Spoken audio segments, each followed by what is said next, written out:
Good evening. আজকে তোমাদের 6th class. Welcome to এডুপেডিয়ায়।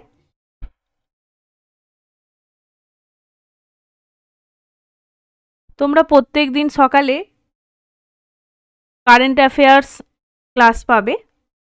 চলো আজকে জিকে সম্বন্ধে আলোচনা করা যাক।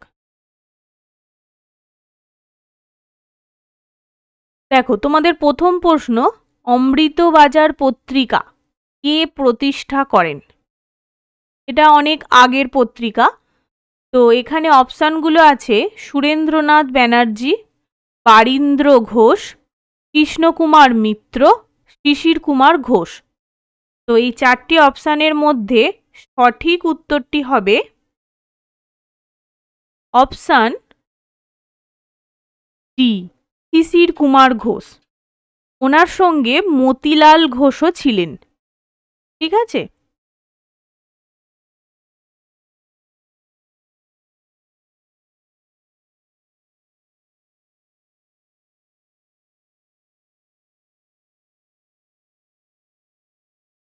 আচ্ছা, এছাড়া অমৃতবাজার পত্রিকা প্রথম 1868 সালে প্রথম প্রকাশিত হয়েছিল।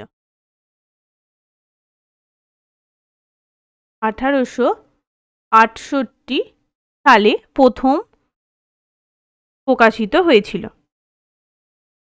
আচ্ছা, এখানে দেখো সুরেন্দ্রনাথ ব্যানার্জি ইনি রাষ্ট্রগুরু নামে পরিচিত ছিলেন। এছাড়া বারীন্দ্র ঘোষ যিনি ছিলেন যুগান্তর পত্রিকার সম্পাদক।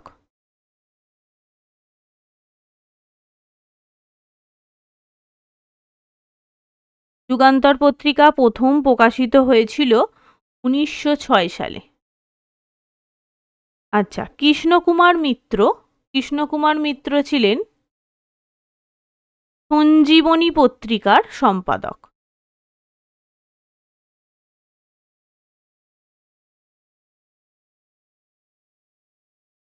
সঞ্জীবনী পত্রিকার সম্পাদক।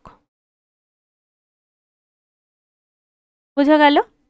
পরবর্তী কোশ্চেনে যাওয়া যাক। ব্রজদা চরিত্রের স্রষ্টা কে? দেখো, এখানে অপশানগুলো আছে হেমেন্দ্র কুমার রায়, সমরেশ বসু, গৌরকিশোর ঘোষ, সুকুমার রায়। তো এখানে সঠিক উত্তরটি হবে অপশান সি, গৌরকিশোর ঘোষ। তোমরা পাশে যে ছবি দেখতে পাচ্ছ ইনি গৌরকিশোর ঘোষ। আচ্ছা, গৌরকিশোর ঘোষ ছিলেন একজন লেখক, তার সঙ্গে সাংবাদিক। ব্রজদা ওনার সৃষ্টি, ইনি একজন সাংবাদিকও ছিলেন। তো উনি রূপদর্শী ছদ্মনাম নিয়ে লিখতেন এবং প্রথম তিনি আজকাল পত্রিকার সম্পাদক ছিলেন।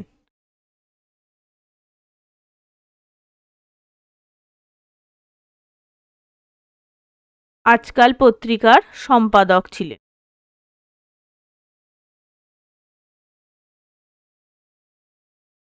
বোঝা গেল? আচ্ছা, এছাড়া দেখো এখানে যে অপশানগুলো আছে, প্রথম অপশানে আছে হেমেন্দ্র কুমার রায়। হেমেন্দ্র কুমার রায় যিনি মেঘনাদ গুপ্ত ছদ্মনামে পরিচিত ছিলেন। মেঘনাদ গুপ্ত।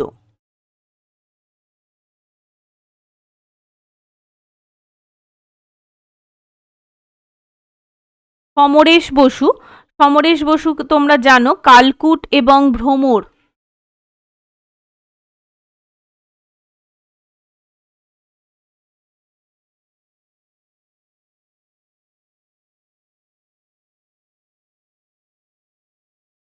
কালকুট এবং ভ্রমর ছদ্মনামে পরিচিত ছিলেন। এছাড়া দেখো এখানে আছে সুকুমার রায়ের ছদ্মনাম হলো উজ্জনাম পণ্ডিত।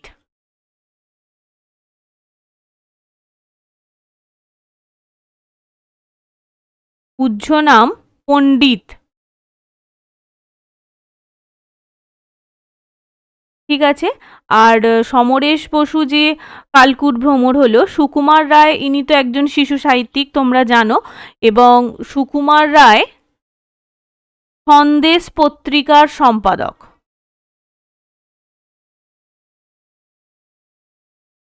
সন্দেশ পত্রিকার সম্পাদক ছিলেন।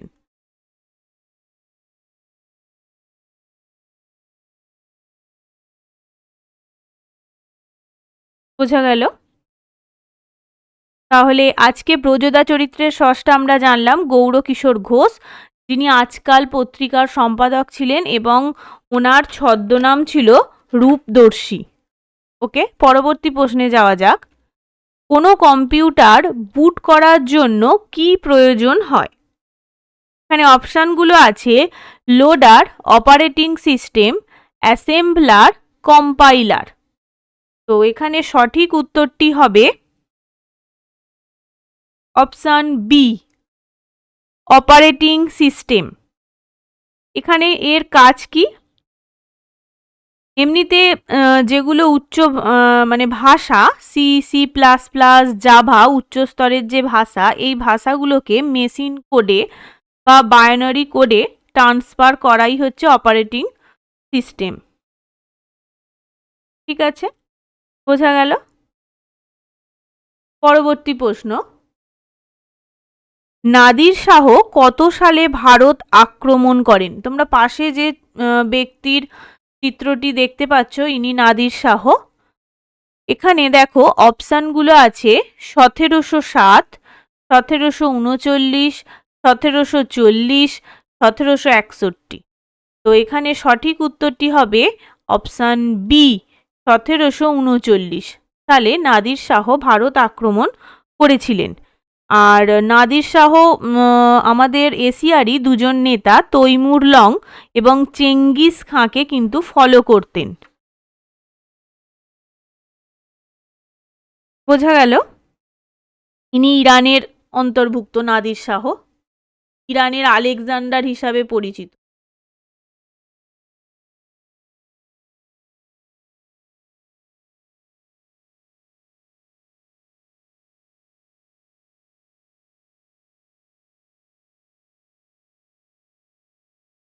সরি,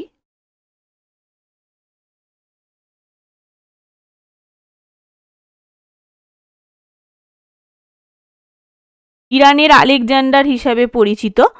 এবং এছাড়া 1739-এ কার্নালের যুদ্ধে মুঘল সম্রাট মোহাম্মদ শাহকে পরাজিত করেছিলেন। কি যুদ্ধ? কার্নালের যুদ্ধ।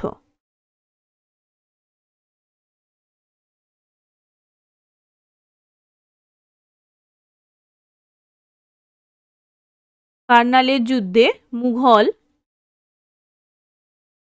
সম্রাট মোহাম্মদ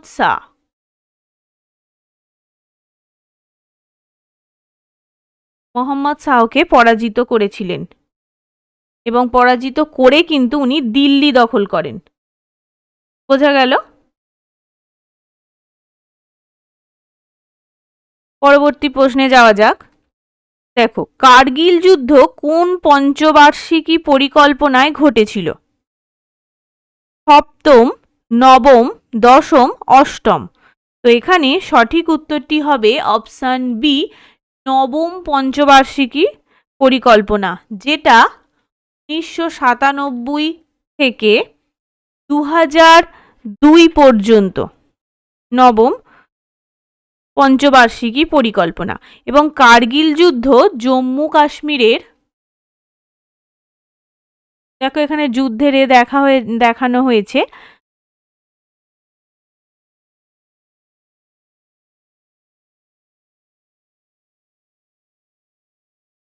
জম্মু কাশ্মীরের কার্গিল জেলায়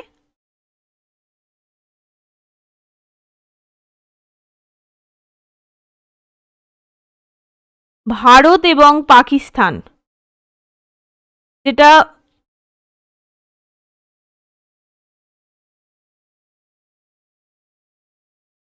ভারত এবং পাকিস্তানের মধ্যে হয়েছিল।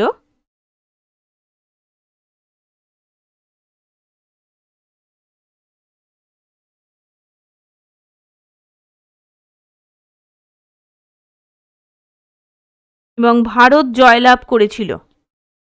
তো এই সময়ে প্রধানমন্ত্রী ছিলেন অটল বিহারী বাজপেয়ী।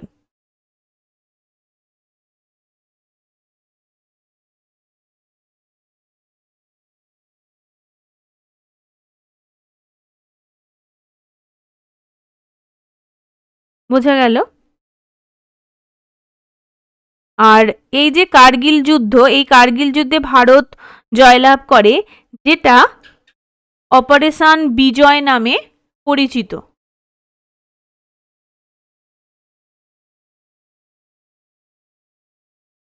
অপারেশন বিজয় নামে পরিচিত। এবং কার্গিল বিজয় দিবস হিসাবে 26শে জুলাই, কার্গিল বিজয় দিবস হিসাবে 26শে জুলাই এটা পালন করা হয়।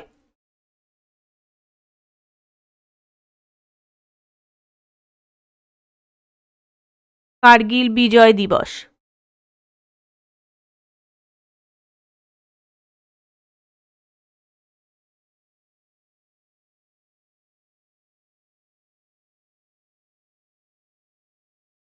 দেখো ভারতের পতাকা উঠছে। তো ভারত জয়লাভ করেছিল এলওসি, যেটা সেই জায়গাকে নিয়ে পাকিস্তানের সঙ্গে ভারতের এই যুদ্ধ হয়েছিল। এবং এই যুদ্ধের সময় অটল বিহারী বাজপেয়ী ছিলেন প্রধানমন্ত্রী। আর যুদ্ধে জয়লাভ করার পর 26শে জুলাই কার্গিল বিজয় দিবস হিসাবে ঘোষণা করা হয়, যেটা অপারেশন বিজয় নামে পরিচিত। এটা নবম পঞ্চবার্ষিকী পরিকল্পনার সময় ঘটেছিল। পরের প্রশ্ন দেখো, জার্মেনিয়াম ও সিলিকনকে বলা হয় অপরিবাহী, পরিবাহী ধাতু, অর্ধপরিবাহী। তো এখানে সঠিক উত্তরটি হবে অপশান ডি, অর্ধপরিবাহী। পরিবাহী মানে হলো যে সমস্ত যার মধ্য দিয়ে সহজেই তাপ চলাচল করতে পারে সেগুলো পরিবাহী, বা তড়িৎ চলাচল করতে পারে সেগুলো। তো এখানে অর্ধপরিবাহী মানে এর মধ্যে দিয়ে কিছুটা হলেও তড়িৎ বা তাপ প্রবাহিত হতে পারে। এখানে দেখো দুটো ছবি দেওয়া আছে। প্রথমটা হলো জার্মেনিয়াম, যেটার চিহ্ন টিই, এবং সিলিকন এসআই। ঠিক আছে। আর এমনিতে তো তোমরা ধাতু সম্বন্ধে জানো, শক্ত, সাধারণভাবে ধাতুর যে বৈশিষ্ট্য, শক্ত, চকচকে, আওয়াজ করলে ঠং করে আওয়াজ হয়, এগুলো ধাতু। আর অপরিবাহী মানে যার মধ্যে দিয়ে কোনো রকম ভাবেই তড়িৎ বা তাপ চলাচল করতে পারে না। ওকে, তাহলে পরবর্তী প্রশ্নে যাওয়া যাক।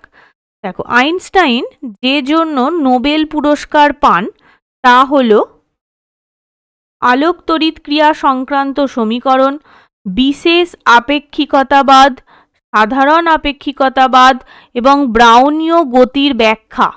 এখানে সঠিক উত্তরটি হবে অপশান এ, আলোক তড়িৎ ক্রিয়া সংক্রান্ত সমীকরণ, যার জন্য আইনস্টাইন 1921 সালে এই পুরস্কার, নোবেল পুরস্কার পেয়েছিলেন পদার্থবিদ্যায় 1921 সালে।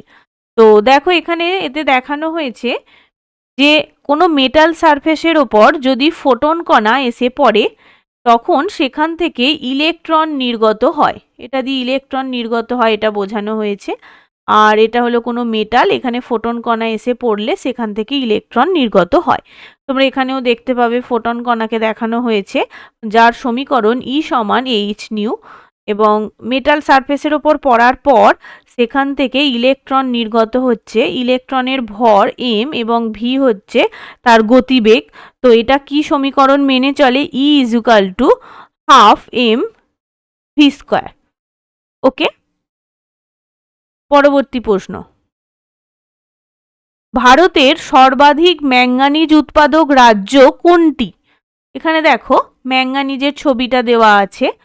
তো অপশানগুলো কি কি আমরা দেখে নেব।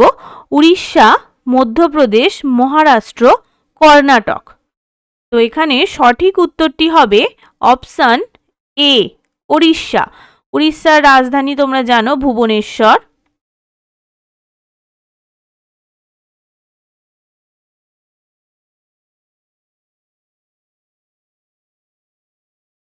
ওকে,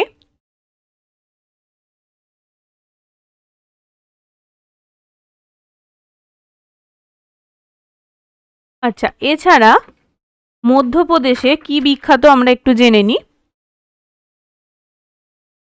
মধ্যপ্রদেশ সয়াবিন উৎপাদনের জন্য বিখ্যাত, এখানে ম্যাক্সিমাম সয়াবিন উৎপন্ন হয়।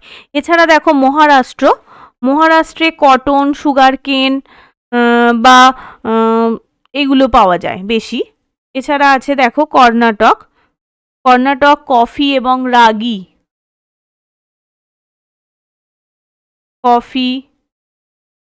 রাগি মিলেট জাতীয় শস্য, রাগি এর জন্য। মহারাষ্ট্র বললাম তুলো,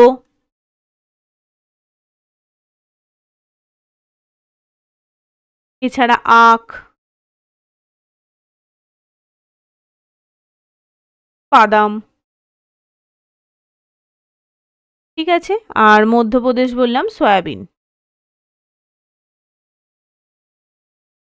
ওকে, পরবর্তীতে যাওয়া যাক। বেকিং সোডার রাসায়নিক নাম। দেখো, বেকিং সোডা মানেই হলো সেটা খাবার যে সোডা, সেই সোডা বেকিং সোডা। তো এখানে রাসায়নিক নামের অপশানগুলো আছে sodium hydroxide, sodium carbonate, sodium bicarbonate এবং সোডিয়াম অ্যাসিটেট। তো সঠিক উত্তরটি হবে অপশান সি, সোডিয়াম বাইকার্বনেট। আমরা এর সংকেত জেনে নেব।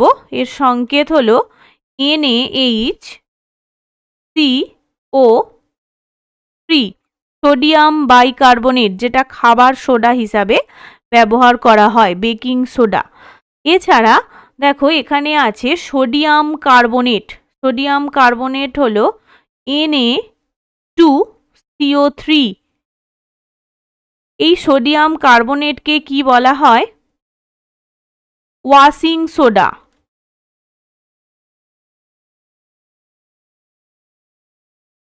ওয়াশিং সোডা মানে কাপড় কাচার সোডা।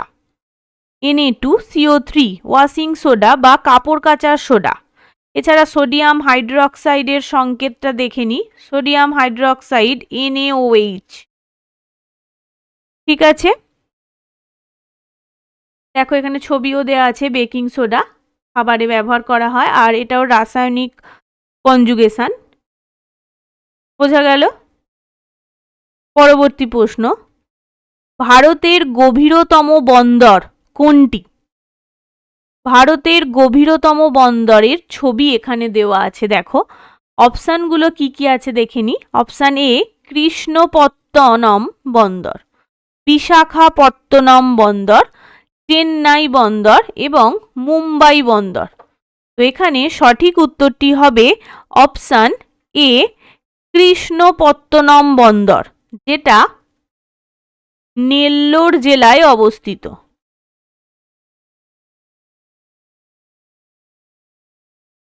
নেল্লোর জেলা কোথাকার? অন্ধ্রপ্রদেশের।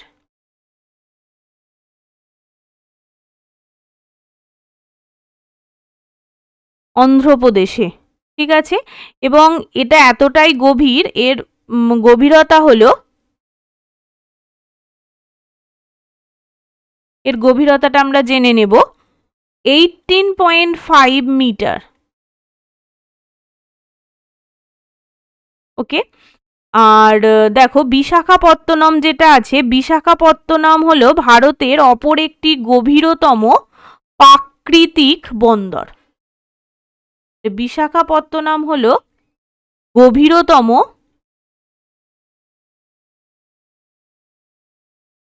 প্রাকৃতিক বন্দর। আর যেটা আমরা এখানে পড়লাম, বিশাখাপত্তনম বন্দর গভীরতম, আর কৃষ্ণপত্তনম বন্দর যেটা অন্ধ্রপ্রদেশের নেল্লোর জেলায় আছে, সেটা হলো কৃত্রিম, ঠিক আছে। এটাও অন্ধ্রপ্রদেশে অবস্থিত বিশাখাপত্তনম। এর গভীরতা যেটা জানবো 16.5 মিটার। ওকে, ছবিটা দেখে নাও। পরবর্তী প্রশ্ন, সুবানসরি হলো, মানে যেটাকে সুবর্ণশিরি বলা হয়, সুবানসিরি বা সুবর্ণশিরি,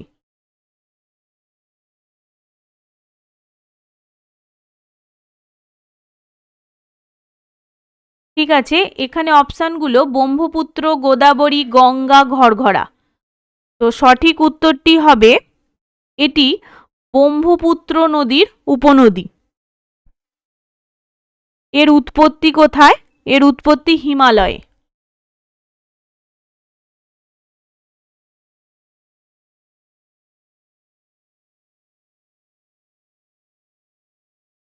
হিমালয়ে উৎপত্তি লাভ করেছে এবং এটা ব্রহ্মপুত্রের সঙ্গে উপনদী যেহেতু, তাহলে উপনদী এসে মেন নদীতে যুক্ত হয়।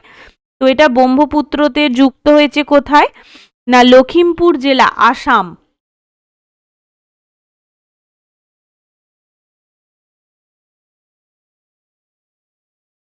আসামের লখিমপুর জেলায় ব্রহ্মপুত্র নদীর সঙ্গে যুক্ত হয়েছে।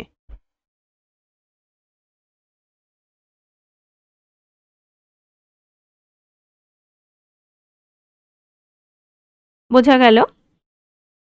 পরবর্তী প্রশ্নে যাওয়া যাক। ভারতের কোন রাজ্যে কোনো বিমানবন্দর নেই? নাগাল্যান্ড, মণিপুর, অরুণাচল প্রদেশ, কোনোটিই নয়। তো এখানে সঠিক উত্তরটি হবে ডি, কোনোটিই নয়। কারণ এখানে প্রত্যেকটি নাগাল্যান্ড, মণিপুর এবং অরুণাচল সব জায়গাতেই বিমানবন্দর আছে। ঠিক আছে, তাহলে কোন রাজ্যে নেই এর বাইরে যেটা, সেটা হলো সিকিম।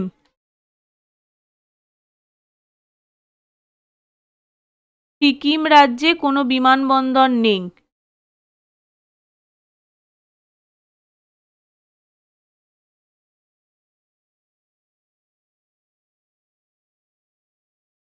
ঠিক আছে, আচ্ছা, অরুণাচলের বিমানবন্দর, অরুণাচল প্রদেশের যে বিমানবন্দর সেটা আমরা দেখে নিই। একটি মাত্র বিমানবন্দর আছে, সেটা হলো দনিপোলো।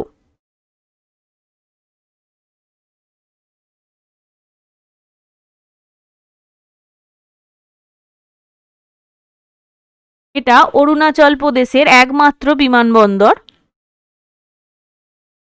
এছাড়া নাগাল্যান্ডের যে বিমানবন্দর সেটা আমরা জেনে নেব। নাগাল্যান্ডের বিমানবন্দর হলো দিমাপুর।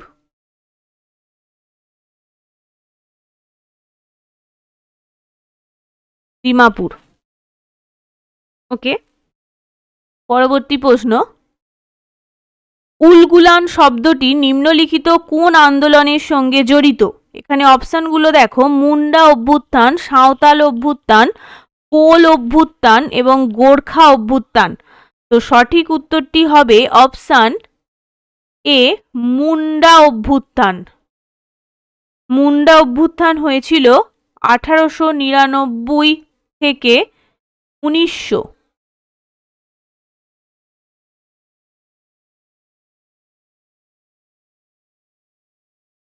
ঠিক আছে, এবং মুন্ডা অভ্যুত্থানের নেতা ছিলেন বিরসা মুন্ডা।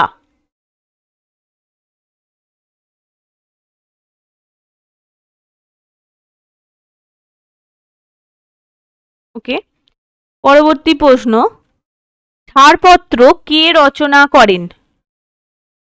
ছাড়পত্র রচনা করেন, অপশানগুলো দেখে নেওয়া যাক। সুকান্ত ভট্টাচার্য, সুকুমার রায়, সুনীল গঙ্গোপাধ্যায়, সত্যজিৎ রায়।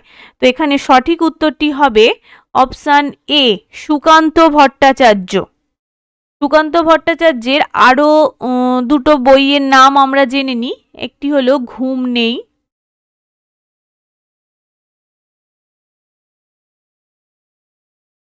পূর্বাভাস,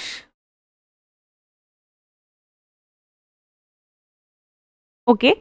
আচ্ছা, সুকুমার রায়, তার তো আমরা জানি হযবরল, আবোল তাবোল, এইগুলো।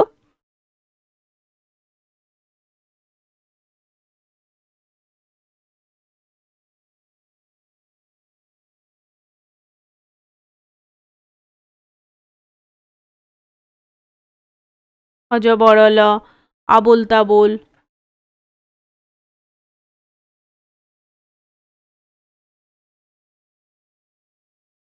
সুনীল গঙ্গোপাধ্যায়, সুনীল গঙ্গোপাধ্যায়কে আমরা নীল লোহিত ছদ্মনামে জানি। তো সুনীল গঙ্গোপাধ্যায়ের কয়েকটি উপন্যাসের নাম আমরা জেনে নেব। প্রথম আলো।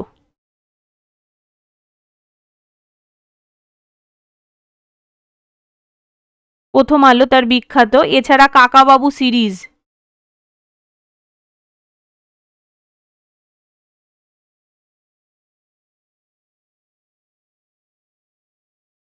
কাকাবাবু সিরিজও তার। এছাড়া অরণ্যের দিন রাত্রি,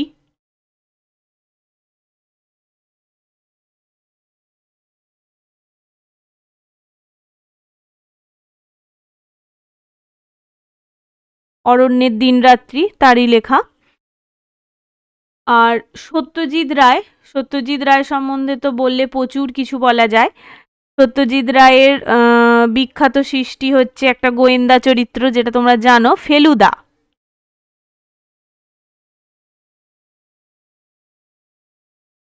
ফেলুদা।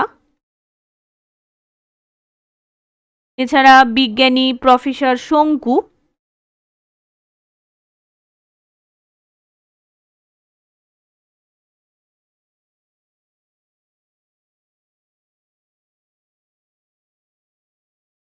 তাছাড়া তারিণী খুড়ো, এটাও একটা তার সৃষ্টি।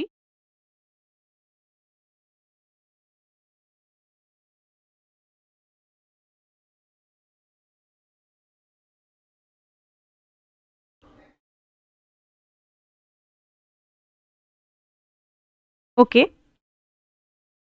আমরা পরবর্তী কোয়েশ্চেনে যাই। ভারতের মুখ্য নির্বাচন কমিশনারকে কে নিযুক্ত করেন?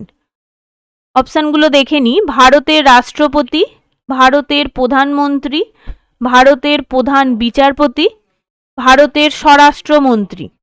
তো এখানে সঠিক উত্তরটি হবে ভারতের রাষ্ট্রপতি। আর বর্তমানে ভারতের মুখ্য নির্বাচন কমিশনার হলেন জ্ঞানেশ কুমার।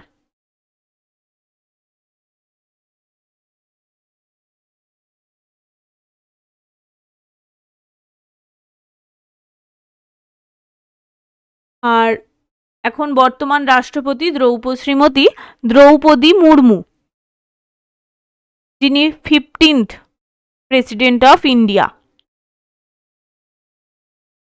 ওকে, পরবর্তী প্রশ্নে যাওয়া যাক। সম্প্রতি কোন ভাষাকে আমেরিকার অফিসিয়াল ভাষা হিসাবে ঘোষণা করলেন ডোনাল্ড ট্রাম্প? ডোনাল্ড ট্রাম্প আমেরিকার প্রেসিডেন্ট।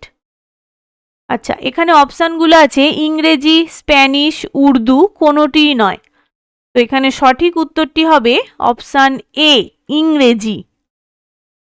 ওকে, পরবর্তী প্রশ্ন, বিশ্ব ক্যান্সার দিবস পালন করা হয় কবে? আমরা অপশানগুলো দেখে নেব। 4 ফেব্রুয়ারি, 5th ফেব্রুয়ারি, 6th ফেব্রুয়ারি এবং 7th ফেব্রুয়ারি।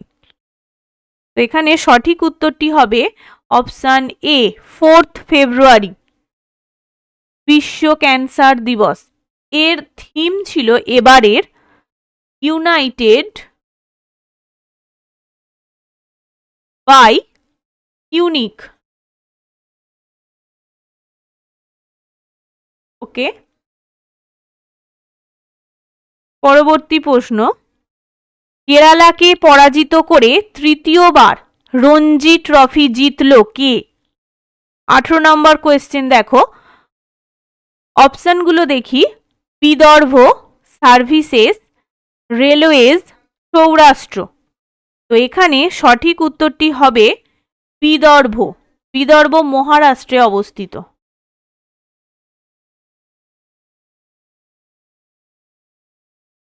আর রঞ্জি ট্রফি ক্রিকেটের সঙ্গে যুক্ত।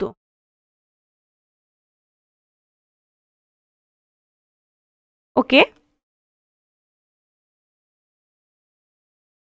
পরের প্রশ্নে যাওয়া যাক। সম্প্রতি রামসার সাইটের মর্যাদা পাওয়া উধোয়া হ্রদ কোন রাজ্যে অবস্থিত? এখানে অপশানগুলো আছে তামিলনাড়ু, সিকিম, ঝাড়খণ্ড এবং মধ্যপ্রদেশ। দেখো, এখানে একটা লেকের ছবি দেওয়া আছে। তো লেকের ছবি দেখে কি মনে হচ্ছে? উধোয়া হ্রদ যেটা, সেটা একটি বার্ড স্যাংচুয়ারি, উধোয়া বার্ড স্যাংচুয়ারি। এখানে কোন রাজ্যে অবস্থিত হবে? সঠিক উত্তরটি হবে অপশন সি, ঝাড়খণ্ডে অবস্থিত। এবং এটা ঝাড়খণ্ডে একটি মাত্রই আছে স্যাংচুয়ারি, সেটা হলো মানে এটা প্রথম পেয়েছে এবং ফার্স্ট অ্যান্ড অনলি ওয়ান, প্রথম, ঝাড়খণ্ডের এটি প্রথম এবং একমাত্র। ওকে, আর এটা হলো একটি বার্ড স্যাংচুয়ারি। তোমরা দেখতে পাচ্ছ এখানে পরিযায়ী পাখি আছে, তো এটা একটা বার্ড স্যাংচুয়ারি। ওকে, পরবর্তী প্রশ্নে যাওয়া যাক। তামিলনাড়ু থেকে, আচ্ছা তামিলনাড়ু থেকেও দুটো রামসার সাইটের লাস্ট অন্তর্ভুক্ত হয়েছে এবং ভারতে আমাদের মোট আছে রামসার সাইট 96। ওকে, পরবর্তী প্রশ্ন এবং আজকে তোমাদের লাস্ট প্রশ্ন। দেখো, নতুন শিক্ষানীতি প্রণয়ন কমিটি 2016 সালে মে মাসে কার অধ্যক্ষতায় রিপোর্ট জমা দেয়? তো এখানে যে অপশনগুলো আছে সেগুলি হলো Shri Sanjay Dhotre, doctor K Kasturirangan, TS R Subramanian, doctor Deepak Kumar Kar. তো এখানে সঠিক উত্তরটি হবে option C, TS R Subramanian. 2015 সালে অক্টোবর মাসে MHRD এর অধীনে নতুন শিক্ষানীতি বিবর্তনের জন্য এই কমিটি গঠিত হয়েছিল এবং যার অধ্যক্ষ ছিলেন প্রাক্তন ক্যাবিনেট সচিব TS R সুব্রমণিয়ন। পরবর্তীকালে 2016 সালের মে মাসে এই প্রতিবেদন জমা করা হয়, যেটা বর্তমানে নতুন শিক্ষানীতি NEP 2020 হিসাবে পরিচিত। ওকে, আজকে তাহলে তোমাদের এগুলোই, এই কয়েকটা জিকেই আলোচনা করা হলো। তোমরা প্রতিদিন সকালে তোমাদের কারেন্ট অ্যাফেয়ার্সের ক্লাস পাবে এবং যেহেতু তোমাদের সামনেই সি এবং গ্রুপ সি এবং ডি এর পরীক্ষা, তাই ক্লাসগুলো তোমরা ভালো করে দেখে নিও। ওকে, থ্যাংক ইউ।